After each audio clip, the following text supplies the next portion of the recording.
Om Jnana Timirandhasya Jnananjana Shalakaya Chakshurmilitam Yena Tasmai Shri Gurave Namaha. Vinischityavam Rishayo Vipannasya Mahipatehe Mamantur Urung Tarasa Tatra Sid Bahuko Naraha. Move the book a bit closer. Translation. After making a decision, the saintly persons and sages churned the thighs of the dead body of King Vena with great force and according to a specific method. As a result of this churning, a dwarf-like person was born from King Vena's body. Purport: that a person was born by the churning of the thighs of King Vena proves that the spirit soul is individual and separate from the body. The great sages and saintly persons could beget another person from the body of the dead King Vena, but it was not possible for them to bring King Vena back to life. King Vena was gone, and certainly he had taken another body. The saintly persons and sages were only concerned with the body of Vena because it was a result of the seminal succession in the family of Maharaj Dhruva.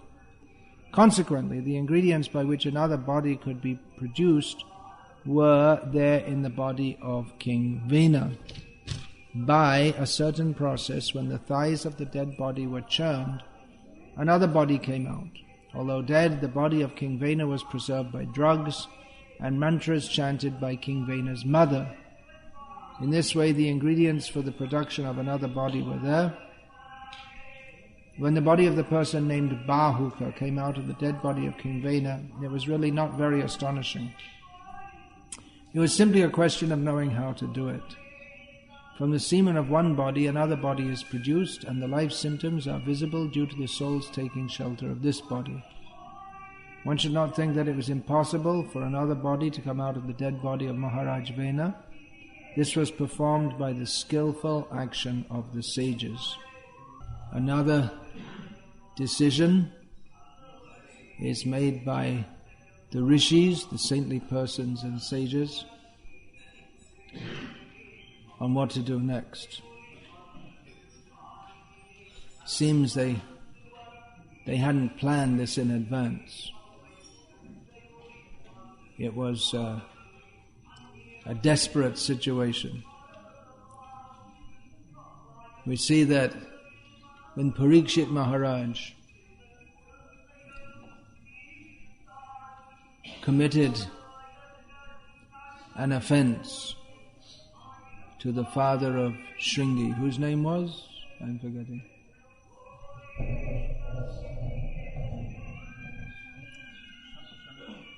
Shami.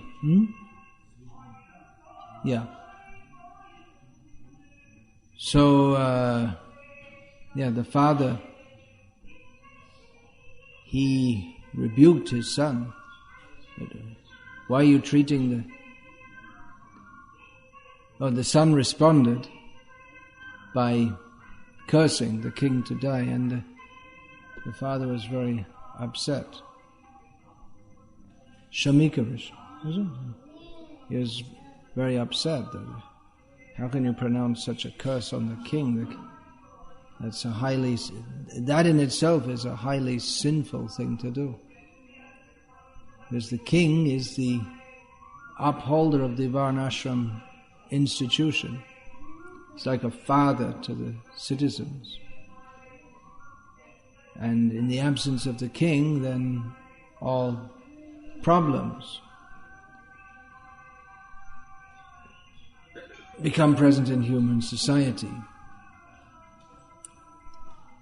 So it's a great sin. Even in Europe, a few kings were killed here and there, and by citizens. If one king kills another in battle, that's considered fair enough. That he's not competent anyway to.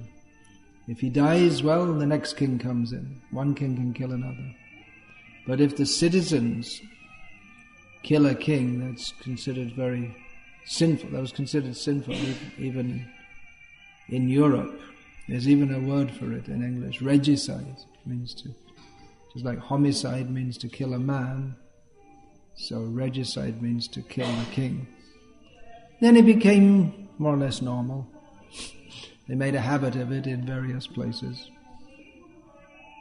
But it was considered very sinful because the king is the Naradhipa, the leader of the people. Naranang cha Naradhipam, Krishna says in Bhagavad-gita. Among men, the king is the representative of Krishna. Interestingly, he says, in this context, because there are brahmanas who are also representatives, but Krishna especially refers to the king as his representative. Of course, the brahmanas, they're sometimes considered deva also, the gods among men. So here we find that the sages, who are saintly persons and not demons, they killed the king. It was must have been a very difficult decision for them to take, because you're not supposed to kill kings. You're not supposed to kill anyone unless there's some need for it. Generally, one tries to avoid killing any living being, but sometimes it becomes necessary.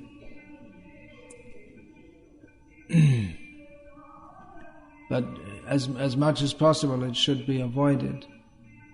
So we see that the sages, they took the momentous decision. They decided this is under the circumstances, it's the right thing to do. If the king is so wicked, then he should be removed completely. He didn't respond to reasonable advice. He was incorrigible, and therefore he had to be killed. And the sages did that by their Brahma Teja, by their Brahminical power. So we see that it's not possible to always be nice. It's recommended, be nice. Do good, be good. What is that? The Sai Baba, they say. Always, what is it? Love all, hate none. What is it? Do good ever, do harm never. All this kind of thing. Little slogans.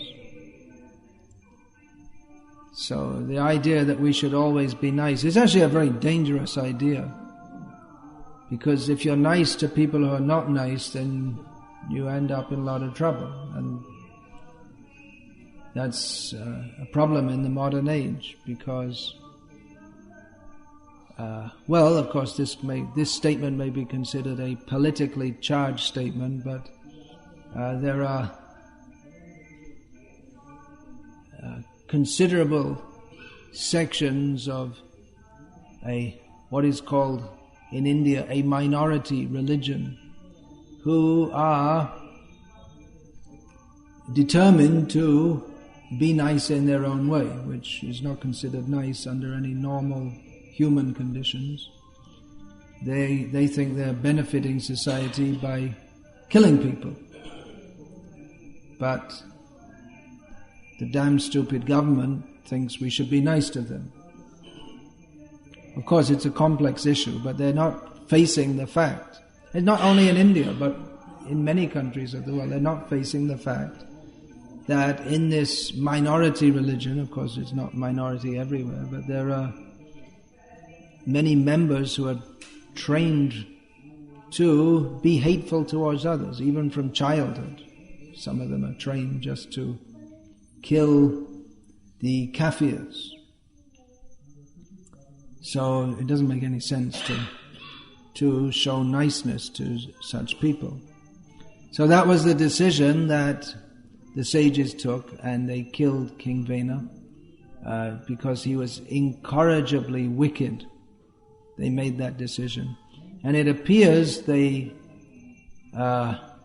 were writing the score as they went along, as the saying goes. They weren't sure what to do. At the time that they did that, they were not thinking what to do next, because every action produces consequences. And they ended up in a situation in which they had no king. The result of having no king is that the thieves and rogues immediately became active. And although they had one rogue at the head of the state previously, at least he kept all the other rogues in check. So we see that it's practically that, just like for instance in the erstwhile Soviet Union, the government was highly repressive, including to criminals, to everyone, and criminals had a really tough time, which means there weren't many criminals. People were afraid. But then as soon as the governmental system changed and they became more liberal and fair to everyone, then the rogues came out, and Russia's the mafia in Russia is at the present time, or practically since the time when they removed the restrictions, the underworld elements are prominent in society. They immediately came out. So a good king is required who knows who to repress, who to control, and who to exercise liberality toward. But we find that an oppressive king, he's oppressive to everyone. And then the liberal government, they're liberal to everyone, and neither is balanced. Liberality is required for those who don't misuse it, and punishment is required for those who do or who would otherwise misuse the freedom which is accorded to cooperative citizens or respectable citizens. So the sages made a decision. They would have known that the bad elements would come out, but it seems they didn't have time to take everything in stock when they made the decision. Or we don't know exactly. We don't have all the background. In any story that's told, you don't get every little detail given. So they may have been hoping for something better, but practically the situation arose where they needed a king. And the body of King Vena had been preserved in oil and with mantras chanted by the mother of King Vena. This is not stated in the Bhagavatam itself, but in the purport, which means it's probably stated in another Purana elsewhere. So from that body, the saintly persons, they churned the thighs, and first of all a nasty looking dwarf came out.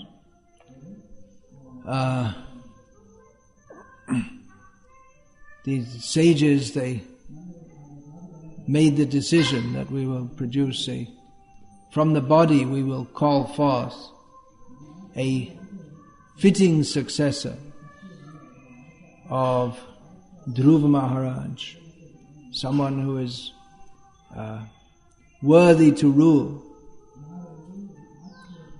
Dhruva, Anga, but Vena was due to being born from the womb of the daughter of death personified, then he became himself, like death personified. So the sages, they made a decision, and as a result, as a consequence of this churning, this dwarf-like person was born from King Vena's body. That wasn't who they wanted to be the king. He was as if the representative of all the sinful desires of King Vena. So once that was removed, then a worthy successor of the dynasty of Dhruva Maharaj could be produced.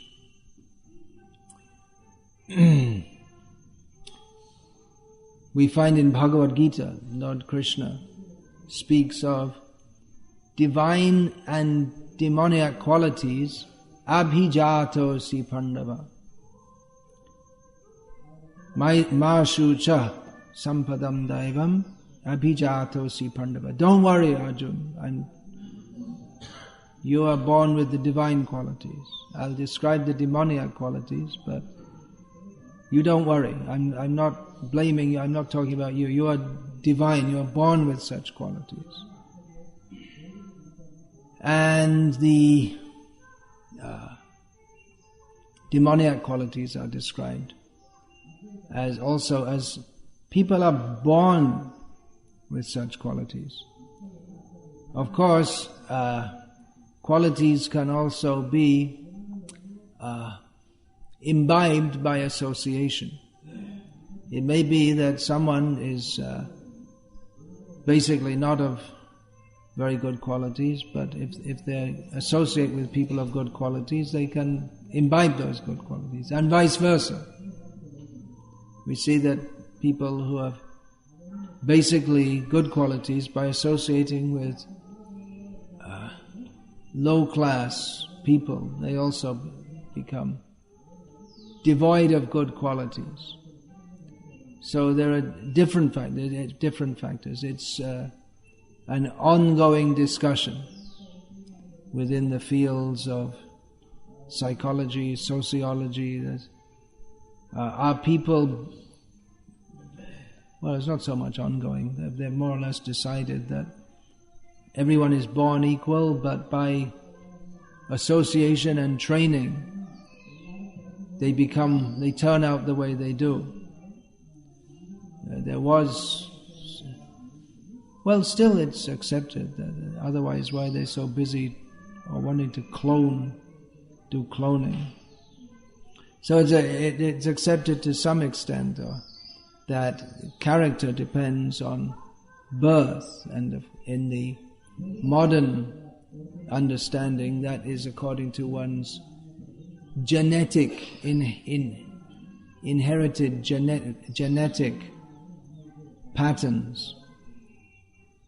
And another school says, no, it's according to the association one has. So, but we find in the Vedic understanding that both of these factors are important in shaping the character of people. It's not just that by good birth one becomes good. Even if one is born in the best of families, both husband and wife being of good background, good character, which wasn't the case in the case of Vena. His father was good, but his mother wasn't.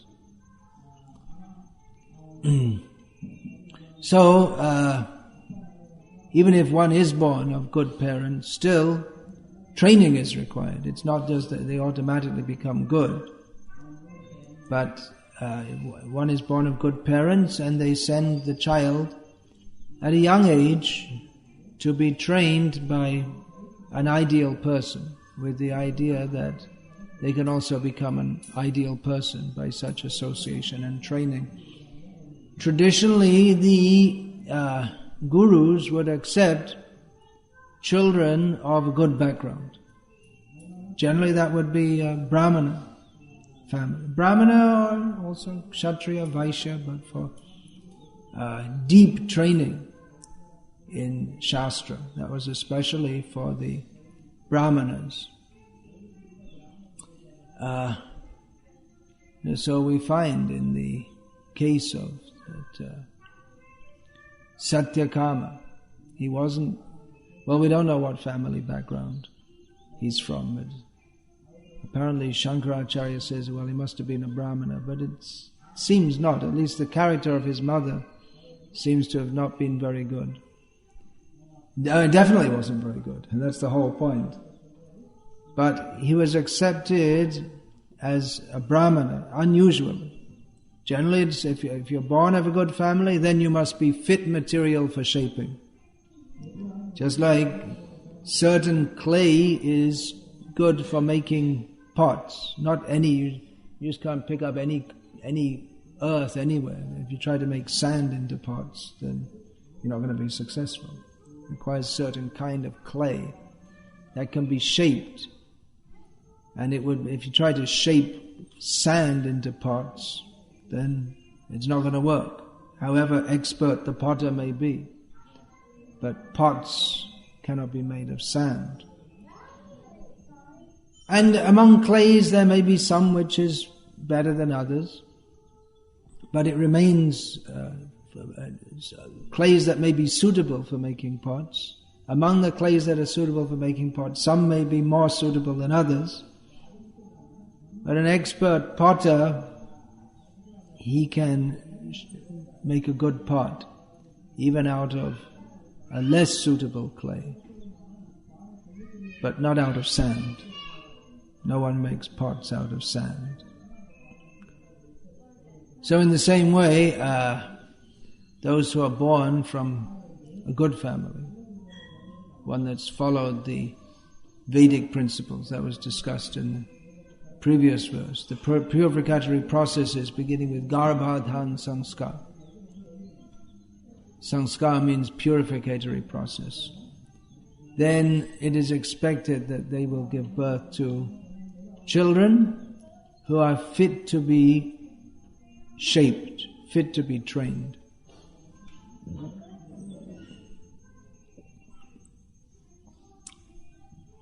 So the responsible parents would send their children to be trained by a person who himself had been trained previously, an ideal person.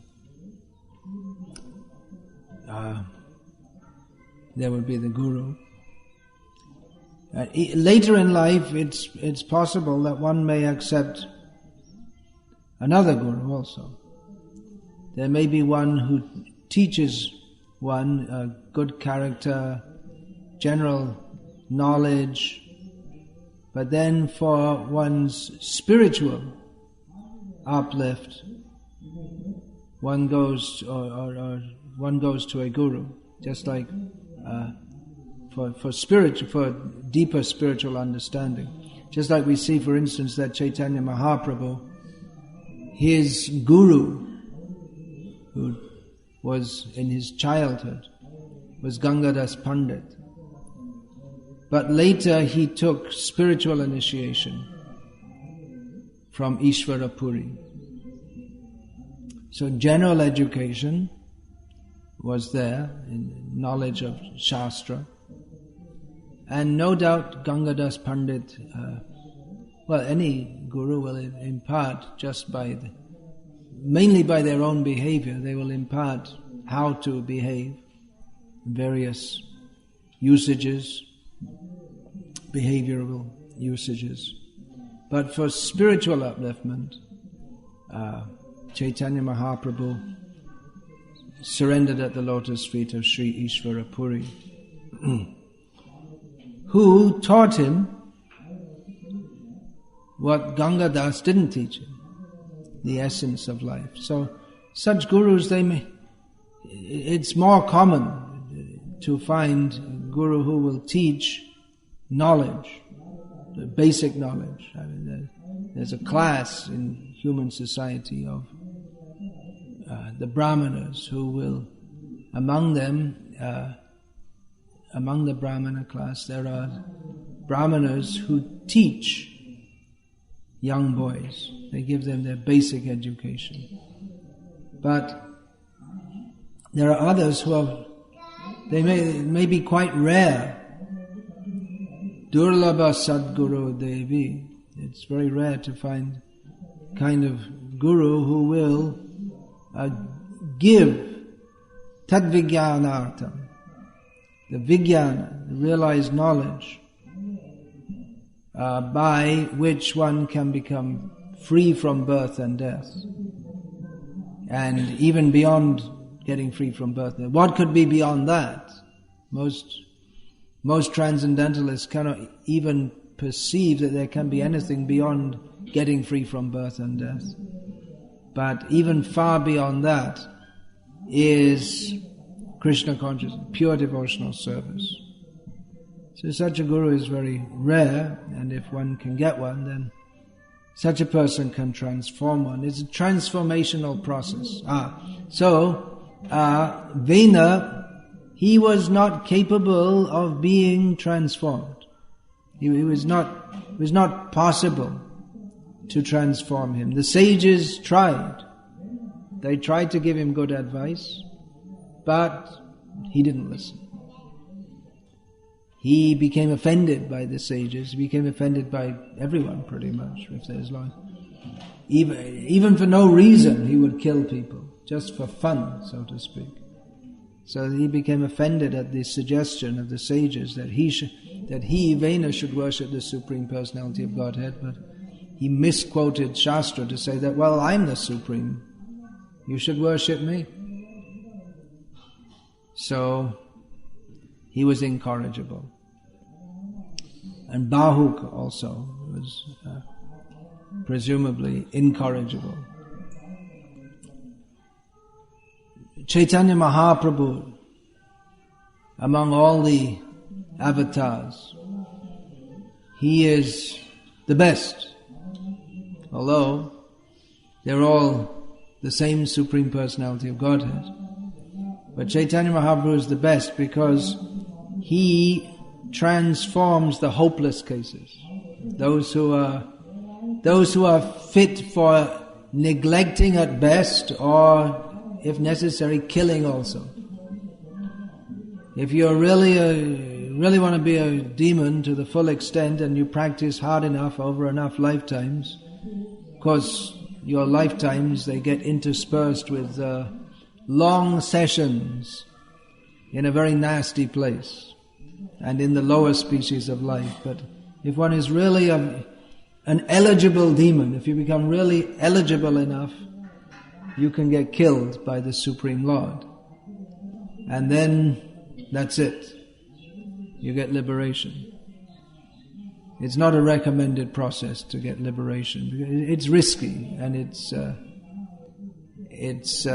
more likely to end up in many, many births in the lower species of life and in hellish conditions. So that's one way to get liberation, but not recommended. But Chaitanya, and especially in this Kali Yuga, because anyway, it's difficult to be so bad as Hiranyakashipu because people aren't powerful enough. I mean, even the demons, they try their best and they're pretty bad, but they can't get power to the extent that Ravana or Hiranyakashipu. They just people are weak. They think Hitler was bad, but he was just a little pipsqueak compared to Hiranyakashipu. He just terrorized a part of this planet, but Hiranyakashipu was terrorizing the whole universe. So, Chaitanya Mahaprabhu, he doesn't kill anyone, but he kills their material desires. And so therefore he's the best of avatars, because he reforms even those who would normally be considered irreformable. One may approach a spiritual guru later in life, as I was saying, but for further transformation, the guru transforms one from Janmana Jayate Shudra Sanskara Bhavet Dvija, that from being merely a Dvija, the child is considered Shudra, on the level of a Shudra. But then when he has the Upanayana, then that's a sanskara. He becomes twice born. But for that twice, of course you see some children are born and then they just die for lack of nourishment or whatever. So if the Dvija, one who goes through the Upanayanam, he doesn't get the Vedic knowledge, he's not trained in Vedic knowledge, then it's like a child takes birth, they're not fed, then they just die. Then they're no longer they're a nirja, or no birth, or dead. Here the word is given for dead. Vipanasya, one who has the quality of vipanna, dead. Vipanna, that's generally means, or maybe that's vipanna. What's that? It means like depressed.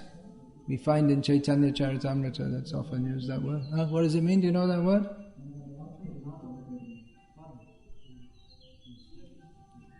You don't know the derivation.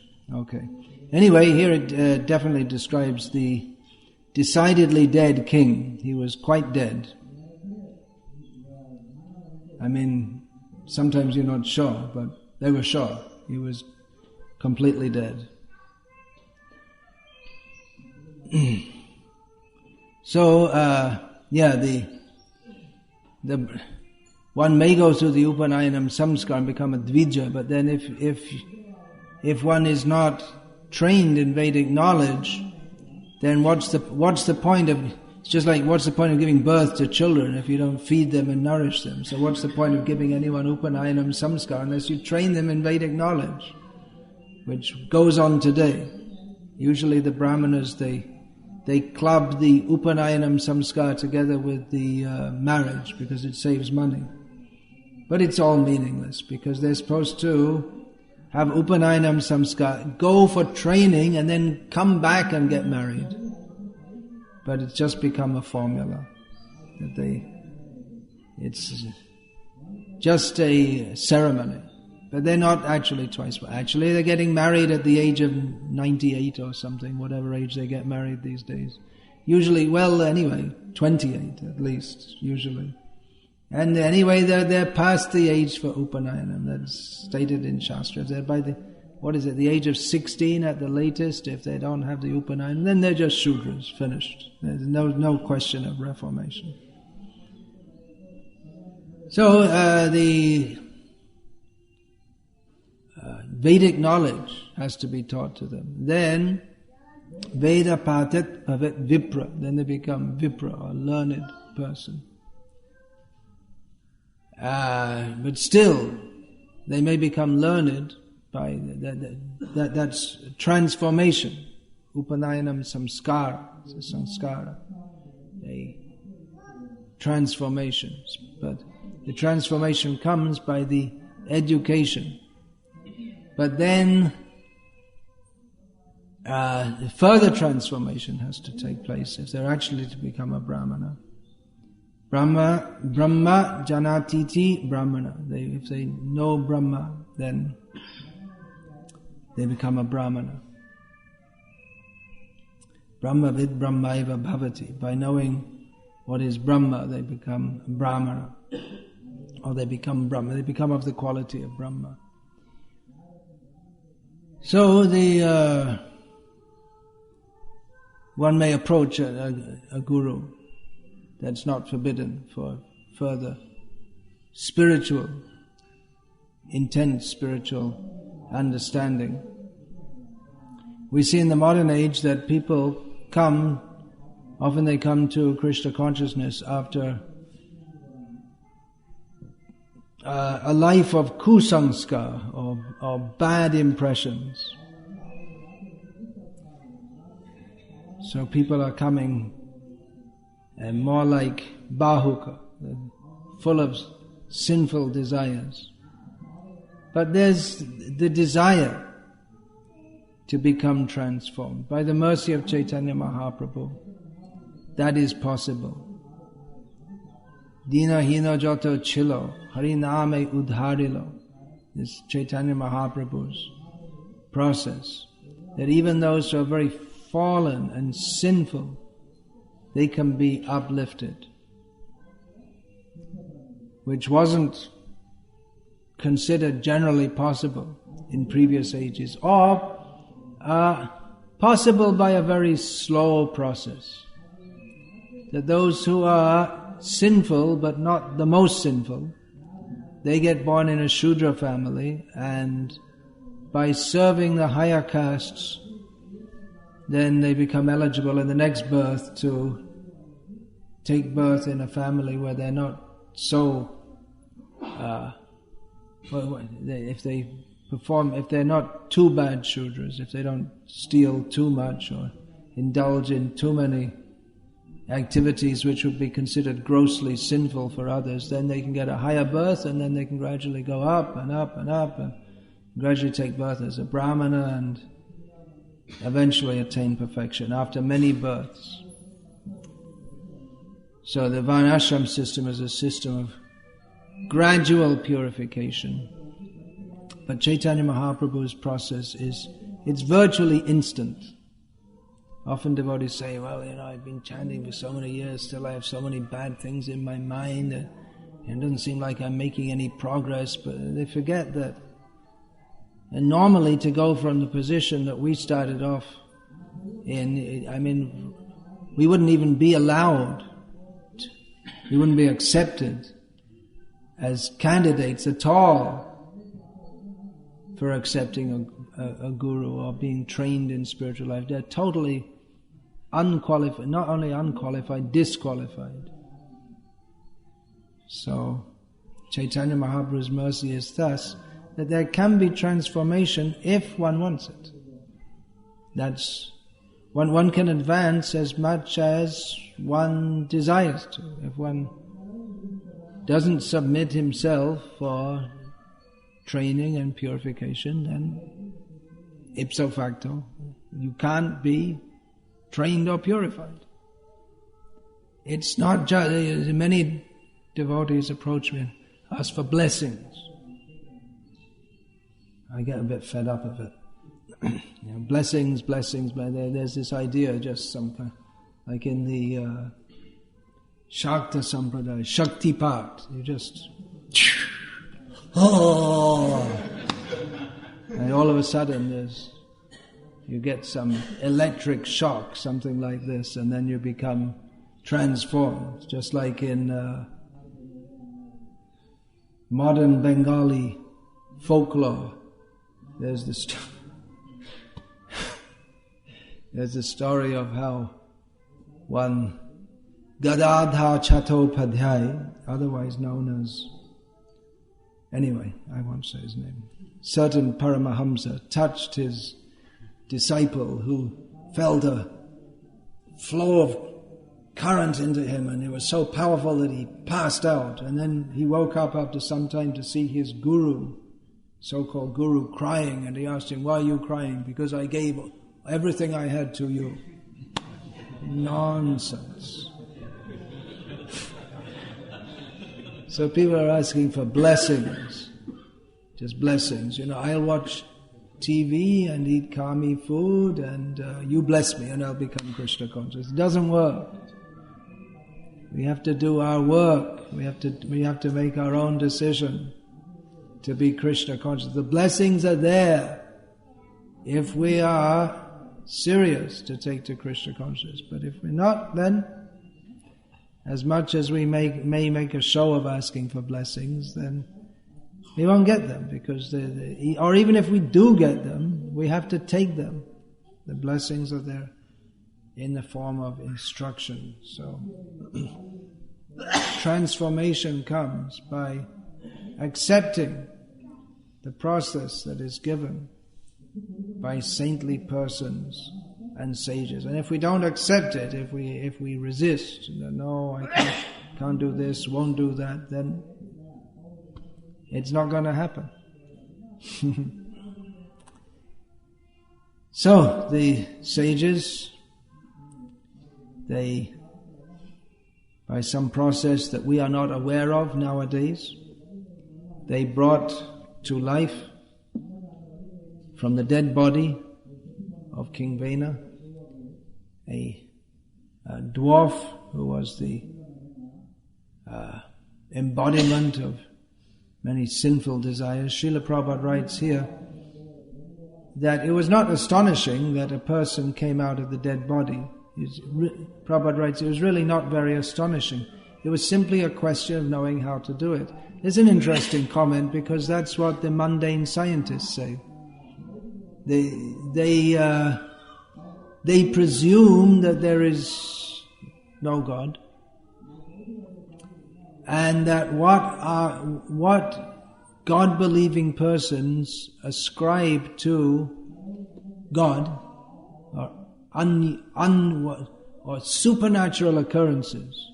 The mundane scientists, they either deny that such occurrences take place, or they say that, well, it can be explained by mundane phenomena or measurable phenomena. We may not be aware of it now, but in future we'll become aware.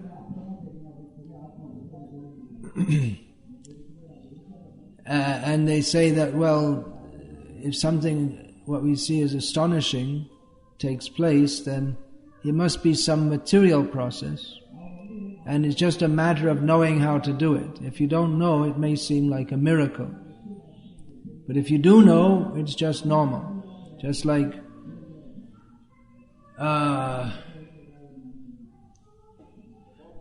turning on a TV and then watching whatever's on the TV. To people who have no knowledge, if there are any such people left in the world, which I doubt, the people who have no knowledge of such a contraption, they may think that this is a miracle. But for most people in the world, it's absolutely everyday activity. So the mundane scientists say that, well, it's just a matter of knowing whatever we think is miraculous, it just means that we haven't yet understood the mechanism by which it is done. So here Prabhupada writes a similar thing.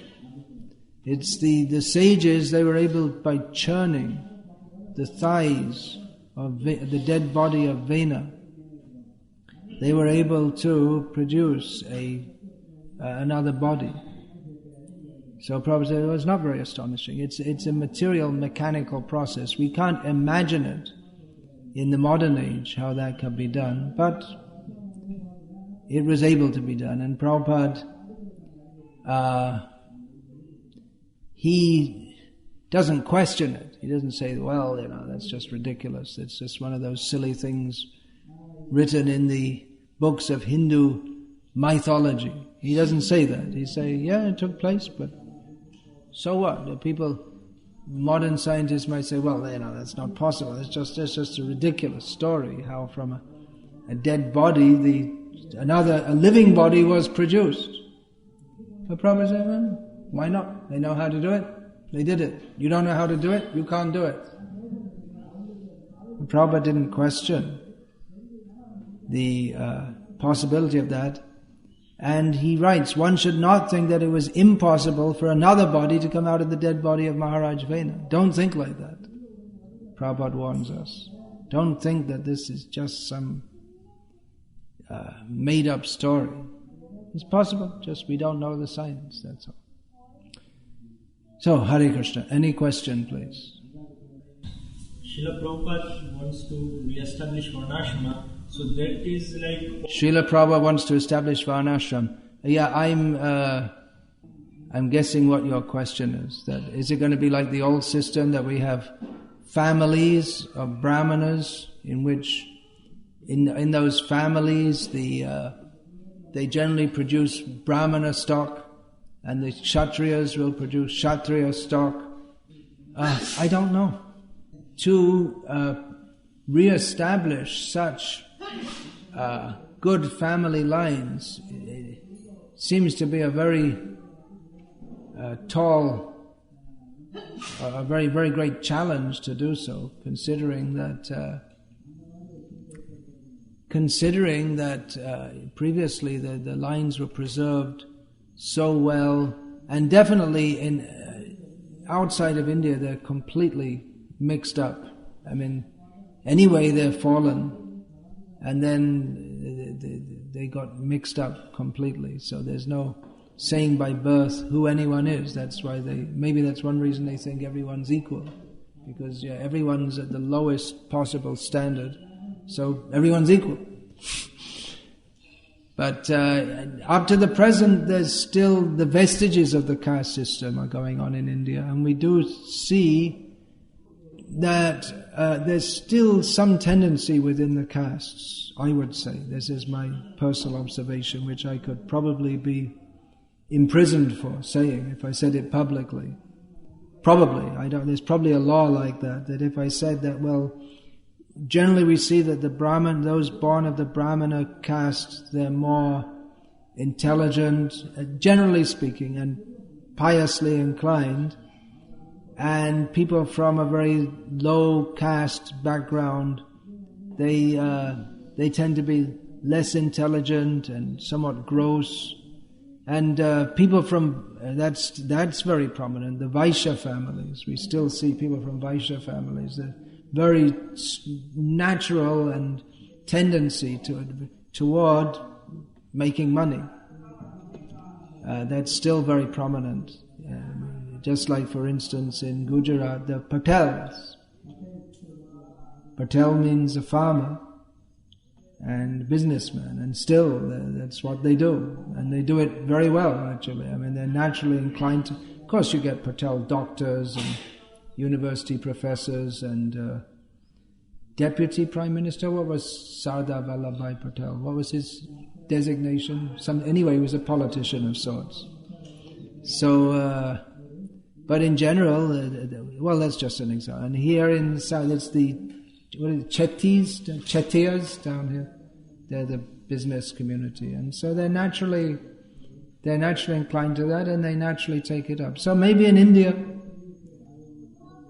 that could be revived to some extent. In the West, it seems doubtful, but we'll have to see. I mean, even to get Varnashram going at all in any ways, it seems to be a great challenge. Yeah, what's your thought about this? My main question was that, like, in Kali Yuga, the Yuga Dharma is chanting the holy names of the Lord. Right? Yeah, the Yuga Dharma, the Yagya is Harinam. But in the Vedas, majority of the part of Yajurveda and those perform those homams. How to perform yagyas, yeah. Those will be revived or just... Would those be revived? Well, they're not completely dead, as we've seen in the last few days. But they won't have the same prominence as chanting of the holy names. Srila Prabhupada used to be a famous quote within ISKCON, that Srila Prabhupada made a certain statement, which I'm going to quote now. You don't hear it so much nowadays. And we don't have any official record. It's not in any of Prabhupada's books or recorded conversations, like several of Prabhupada's, what are supposed to be important quotes, but apparently he said that the children of his disciples' children would light the sacrificial fire by mantra. It's a well-known quote. Then, in that regard, also,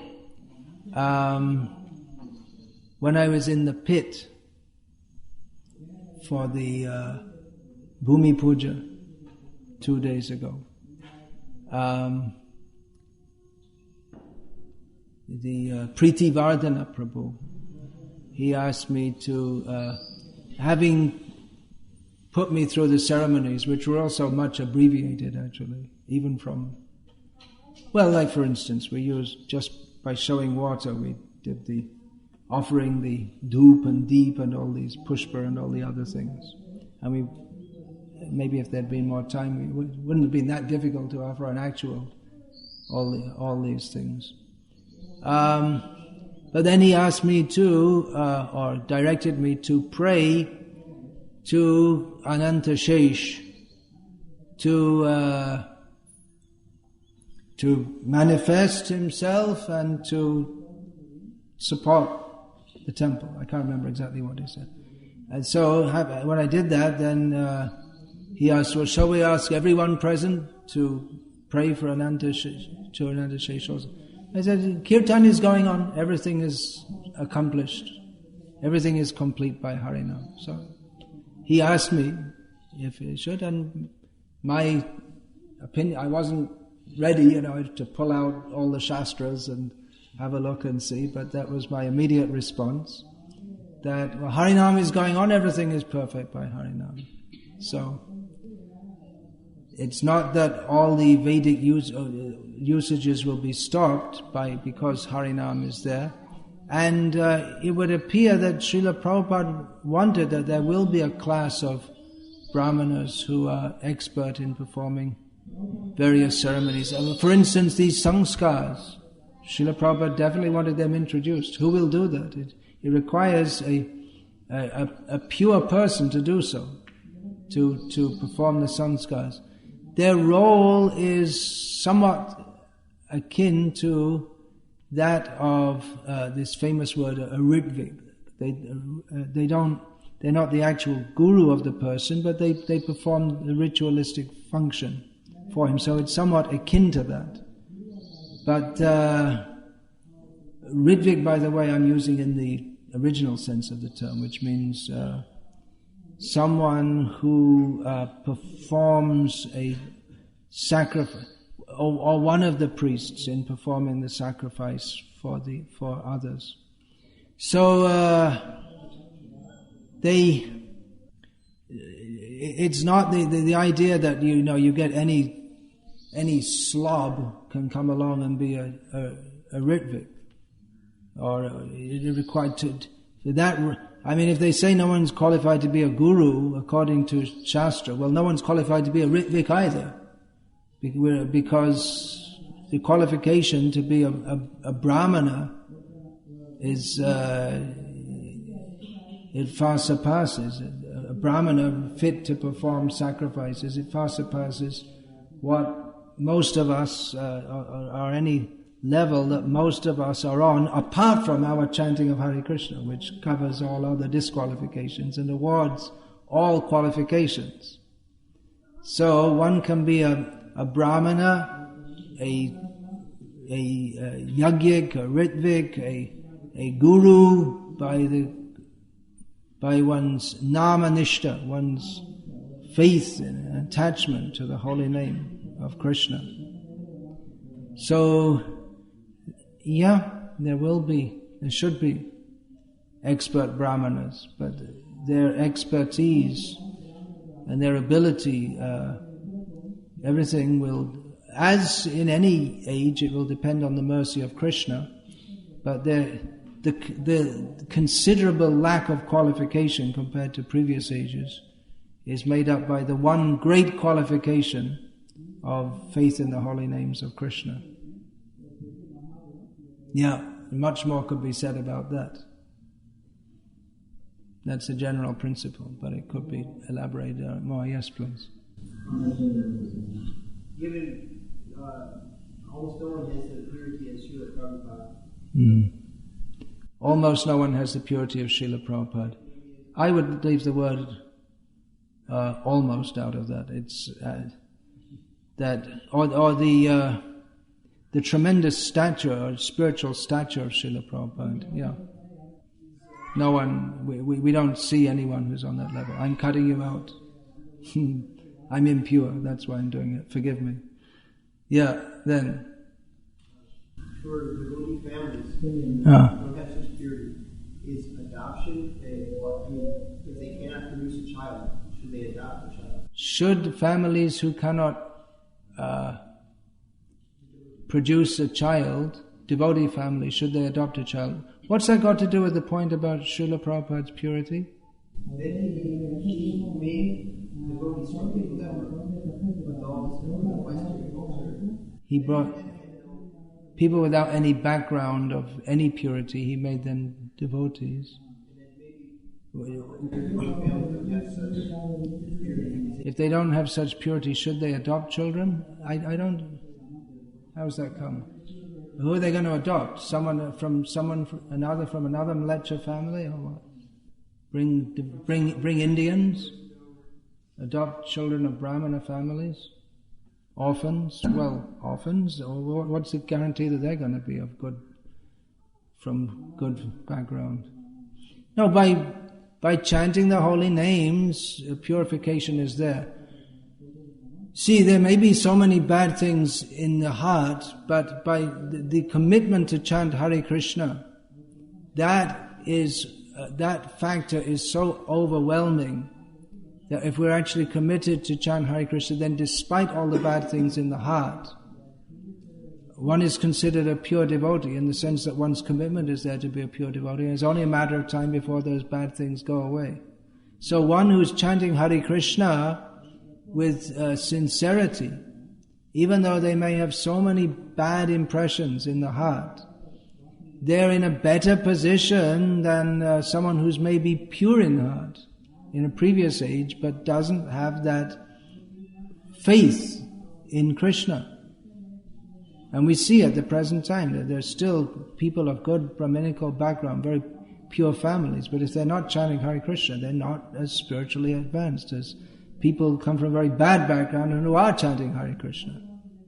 They're not as dear to Krishna. In fact, one doesn't become dear to Krishna simply by being a Brahmana.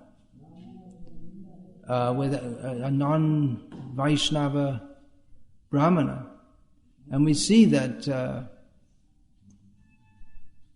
children born of devotees, they're often very special souls. Still they need training, but they're very special souls. Prabhupada said that, it's another of those Prabhupada said, well known, which I don't have any reference for, but Prabhupada said that the demigods are queuing up to take birth in this movement.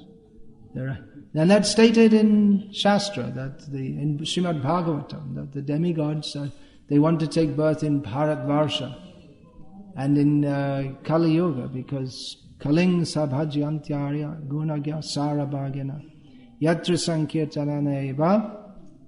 What is that? Sarva siddhim labhyata. I can't remember exactly.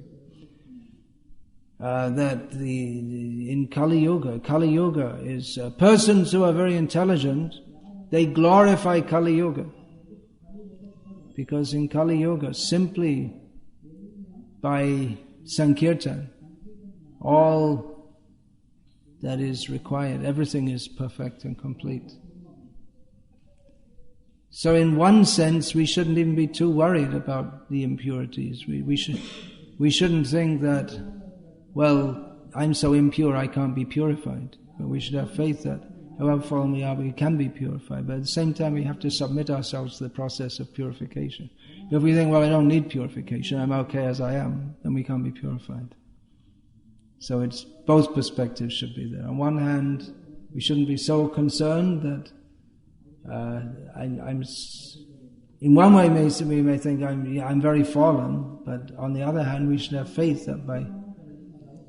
that everything will be attained by taking shelter of Krishna through the process of chanting Hare Krishna. Yeah, but on the other hand, we shouldn't think that, okay, I'm chanting Hare Krishna, so that's it. Don't have to bother trying to become purified. So, Hare Krishna. We'll finish there. All glories to His Divine Grace, Srila Prabhupada. Srimad Bhagavatam Ki Jai.